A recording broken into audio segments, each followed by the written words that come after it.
আজি আমি হাছৰাবাৰী এইটো হাছৰাওবাৰী বুলি কয় গোসাইগাঁৱৰ সাপকাটা আউটপোষ্টৰ অন্তৰ্গত হাছৰাবাৰী গাঁৱত আমি আৰু এফালে আপোনাৰ ভোমৰা বিল আপোনাৰ এইফালে অভিযান চলাই জামাত উলামাৰ ফালৰ পৰা অভিযান চলাই আমি যোৱা 3 দিন 4 দিন ভালকৈ অভিযান চলাই ইয়াৰে মানুহৰ লগত আমি মত বিনিময় কৰি এখেতে আমি আহি বহুত গম পালোঁ যে কিছুমান মানুহ বিভিন্ন দল ৰাজনৈতিক দলৰ লগত জড়িত হৈ আছিল মানে কিছুমানে কংগ্ৰেছৰ লগত জড়িত হৈ আছিল কিছুমানে জিএছপিৰ লগত 2-4 জন আপোনাৰ আছিল ইউডিএফৰ ভিতৰত আৰু কোনোবা মাজে কোনোবা ব্যক্তি বিপিএফৰ হৈ কাম কৰি আছিল যদিও তো আৰু বহুত মানুহ ইফালে মানে তেনেকুৱা বিভিন্ন চিদিলি বিদিলি হৈ আছিল তাৰ মানে মই আহি এতে খবৰ ললোঁ যেতিয়া আমি সোমাৰ পিছত আমি ৰাইজৰ পৰা যেটো মতামত ললোঁ কোনোবা বিভিন্ন ধৰণৰ একজনে এক ধৰণৰ আবেগবিলাক ক'লে যে এই কাৰণত আমি চৰকাৰৰ পৰা দূৰত আছোঁ তাৰপিছত আমি ক'লোঁ যে আপোনালোকে আমি বুজালোঁ আমি অভিযানৰ মাধ্যমত আমি সম্পূৰ্ণ বুজাই দিছোঁ আপোনালোকে চৰকাৰৰ পৰা দূৰত থাকিব নালাগে কাৰণ এইবাৰ জামাত উলামায়ে হিন্দে আমি এটা কাৰ্যক্ৰমণিকা এটা পদক্ষেপ আমি হাতত লৈছোঁ যাতে গোটাই বিটিআৰৰ ভিতৰত সমগ্ৰ মুছলমান জাতিক বা মাইনৰিটি সমাজক আমি একগোট কৰি আমি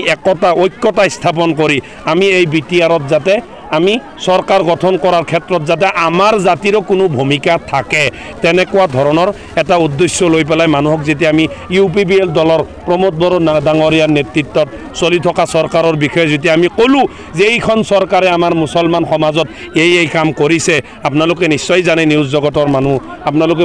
বহুত খবৰ জানে গতিকে মই সেইবিলাক কথা ক'বলৈ নাযাওঁ আজি চৰকাৰখনে 3 বছৰ পাৰ হ'ল 3 বছৰত 2.5 বছৰতো আপোনাৰ লকডাউনতে খাই দিলে লকডাউনে কৰোনাই খাই দিলে আৰু 1.5 বছৰৰ ভিতৰত যিখিনি কাম কৰিছে তুলনামূলকভাৱে আমি দেখিবলৈ গ'লে নতুন চৰকাৰ হিচাপে বহুত ভাল কাম কৰিছে আৰু আটাইতকৈ বেছি ভাল কামটো হ'ল কি আমাৰ এই বিটিআৰত শান্তি বোলা এটা বস্তু যেটো নাছিল আপোনালোকে নিশ্চয় জানে নিউজ বনাবলৈ যাওঁতে আপোনালোকৰ অসুবিধা হৈছিল চাগে এনেকুৱা এটা পৰিস্থিতি আছিল কোনোবা ঠাইত ৰাতিটো দূৰৰ কথা আপুনি ভাতিবেলা হোৱাৰ লগে লগে আপুনি তাত যাবলৈ ভয় পোৱা আছিল কিন্তু সেই পৰিস্থিতিটো আজিৰ দিনত প্ৰমোদ বড়ো নেতৃত্বত তেওঁ আজিৰ দিনত সেই পৰিৱেশটো কিন্তু বিটিআৰত আজিৰ দিনত নাই আৰু এই শান্তিটো প্ৰমোদ বড়ো ডাঙৰীয়াই আমাৰ এই বিটিআৰত আনিছে বুলি আমি সকলো জাতি জনগোষ্ঠীৰ মানুহে এক বাক্যত এই কথাটো মানিব লাগিব উন্নয়নৰ দিশত বা উন্নয়নৰ ক্ষেত্ৰত যিখিনি কাম কৰি আছে সকলো জাতি জনগোষ্ঠীক লগত লৈ কাৰণ এটো এটা দিশত কাম কৰা নাই প্ৰত্যেকটা জাতি জনগোষ্ঠীক লগত লৈ তেখেতসকলে কাম কৰি আছে গতিকে আমি সেইবিলাক কথা ৰাইজক বুজাই আজি আমাৰ আপোনালোকে দেখা পাইছে ইয়াত 300+ আৰু বিপিএফৰ আপোনাৰ পলাশগুৰি বিপিএফৰ বিচিডিসি কমিটিৰ সাধাৰণ সম্পাদক আজিজুল ভাই আৰু আমাৰ পুতফুল্লিতত থকা বিপিএফৰ মানুহ আমাৰ ইউপিপিএল দলত আমি যোগদান কৰাই দিছোঁ মই এই ক্ষেত্ৰত ক'বলৈ গ'লে মদ্যপান কৰা ড্ৰাগছ সেৱন কৰা ভাং খোৱা গাঁজা খোৱা এইবিলাক একচুৱেলি ইছলামিক কালচাৰ নহয় এইবিলাক তাৰমানে নিজকে কিছুমান এই বস্তুটোৰ কাৰণে জগৰীয়া কৰিম কিছুমান আপোনাৰ ফালতু কিছুমান ল'ৰা ছোৱালী আছে ফালতু ল'ৰা ছোৱালী মানে লেখা পঢ়াৰ দিকে মন নাই ক'বাত যায় বেয়া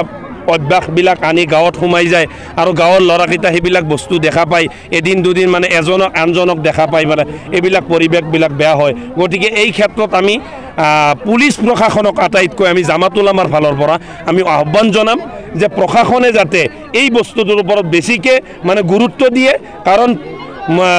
যদি লাঠি ঠিক থাকে মই যিখিনি ভাবোঁ লাঠি যদি ঠিক থাকে তেনেহ'লে চোৰে চুৰি কৰিবলৈ হ'লে অলপ ভয় কৰিব লাগিব কাৰণ চোৰে ভাবিব মই চুৰি কৰিবলৈ গৈ আছোঁ যিটো গৃহস্থৰ ঘৰত গৈ আছোঁ গৃহস্থৰ হাতত লাঠি আছে গতিকে আমাৰ আইনী প্ৰশাসন যেটো প্ৰমোদ বড়ো ডাঙৰীয়াৰ নেতৃত্বত বিজেপি চৰকাৰৰ নেতৃত্বত আজি প্ৰশাসন আলহামদুলিল্লাহ বহুত ভাল হৈছে বহুত কঠোৰ হৈছে হয় না নহয় কাৰো কথা নুশুনে ডাইৰেক্টলি ইনসাফ কৰে সেইকাৰণে আমি প্ৰশাসনক আমি ধন্যবাদ দিব বিচাৰিছোঁ আৰু প্ৰশাসনক এই বিষয়ত আমি প্ৰশাসনকে আমি দায়িত্বটো দিব বিচাৰোঁ তেওঁলোকে যাতে এইবিলাক পদক্ষেপ হাতত লৈ গাঁৱৰ পৰা দেশৰ পৰা ড্ৰাগছ মদ আৰু আপোনাৰ নিচাযুক্ত বস্তু দ্ৰব্যসমূহ যাতে এইবিলাক বস্তু জব্দ কৰি আমাৰ গাঁও আৰু সমাজৰ ভাল এটা কামনা কৰে এইখিনি কয় এইখিনি মাইনৰিটি মানুহে বিজেপিৰ বিৰুদ্ধে কাম কৰে নহয় আগত কৰা আছিল আৰু এই ক্ষেত্ৰত আমি মন্তব্য একচুৱেলি দিব লগা নাছিলে যদিও আজি মই প্ৰশ্ন কৰিলে বুলি মই কৈ দিওঁ আজি আমাৰ কিছুমান মই ক'লোঁ না মোৰ ভাষণত মই কৈ গৈছোঁ এক শ্ৰেণীৰ এছাম নেতা আছে যিসকলে আমাৰ জাতিটোক বিপথে পৰিচালিত কৰিছে আৱেগিক কৰি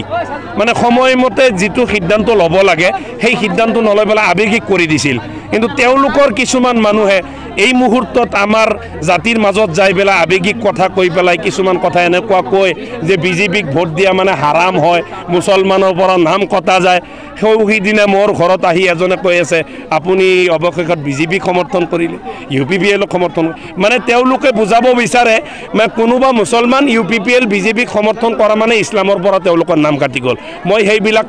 সেইবিলাক নেতাক সেইবিলাক দুষ্কৃতিকাৰীক মই পাখণ্ড নেতা বুলি মই আখ্যা দি মই তেওঁলোকক মই তোলা ধুনাকো দিব বিচাৰিছোঁ কাৰণ আজিৰ দিনত আমি বিজেপি AGP UPPLৰ মিত্ৰজোঁটৰ যিটো চৰকাৰ এইটো চৰকাৰৰ লগত আমি থাকিব লাগিব থাকি আমি আগন্তুক MP ইলেকশ্যনত আমি জিকাই আনিব লাগিব MPৰ পিছত আমি পৰিষদৰ ইলেকশ্যনতো আমি তেওঁলোকক UPPLৰ মাধ্যমত আমি এই BTRত চৰকাৰ এখন গঠন কৰা আমি দেখিবলৈ আমি উদ্দেশ্য লৈ পেলাই সমগ্ৰ জাতি জনগোষ্ঠীক লগত লৈ মুছলিম ৰাজবংশী বড়ো যিমান জাতি জনগোষ্ঠী আছে সকলো মিলি একগোট হৈ প্ৰমোদ বড়োৰ হাত ধৰি আমি BTRত চৰকাৰ পুনৰ গঠন কৰিম বুলি আমি সংকল্পবদ্ধ হৈ আমি কাম কৰি আছোঁ